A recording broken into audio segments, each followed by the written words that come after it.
Hello, my name is Amina and I'm your decision-making specialist.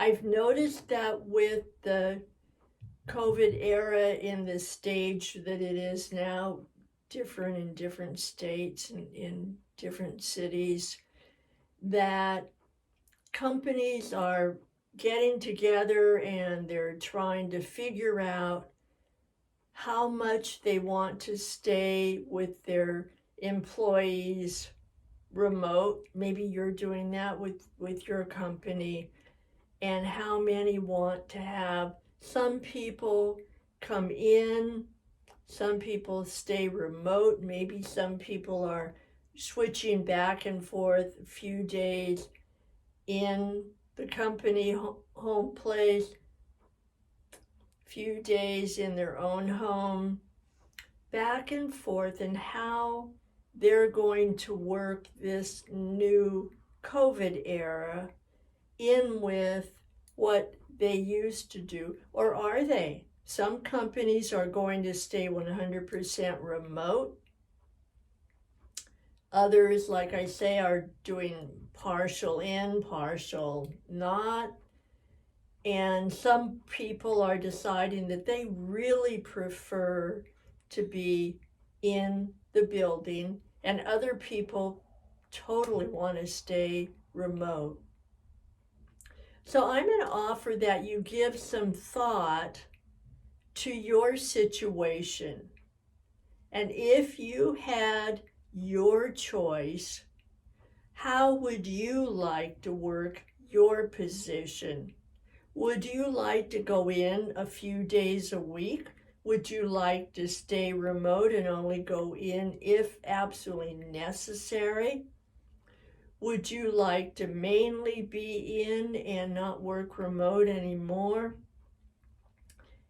Think about what you would like for you, what would fit for your family, what would still serve the company and your position, and have that ready for when you have those discussions with your supervisor, or if you're the leader, then when you have that with your employees and figure out which ones you would prefer more in-house, which ones remote, and be prepared to do some listening to each other. Listen to what's important beyond just being in the building or not. A lot going on inside people, a lot of emotions, a lot of feelings, and a huge decision and shift sometimes. So listen to each other rather than just everybody go in and say, this is the way I want it, and that's the end. Take a little bit of time to learn what's important to each of the people, and maybe say, thank you for listening. I'm glad that I got to talk to you. And then taking a little bit of time rather than an instant decision, or rather than just brushing theirs aside or demanding that your way be taken.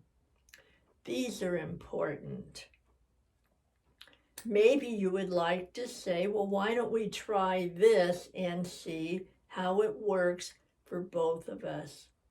Only say that if you're really honest about the possibility of it changing later in the future if it doesn't seem to be working during the trial part. Do not, I am urging you, say, well, let's do it this way and then we'll think about it, when a part of you knows for sure that it's really not going to change. Be honest with each other in your talking. Be honest in your listening. Ask your question. Ask, does that mean that there really is room for negotiation later on? Use your words, use your circle, and use your checking tool so that you don't walk out of each other's company and wonder, what did what did they mean by that? Oh, I forgot. And if you did forget something, when you remember, bring it up in an email, a text, a phone call, whatever, and say, I was reviewing what we talked about and I wanted to check this part.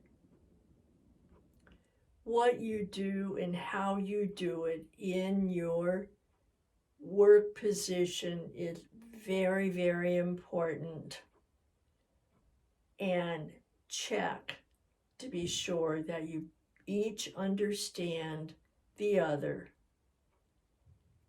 and what you're negotiating.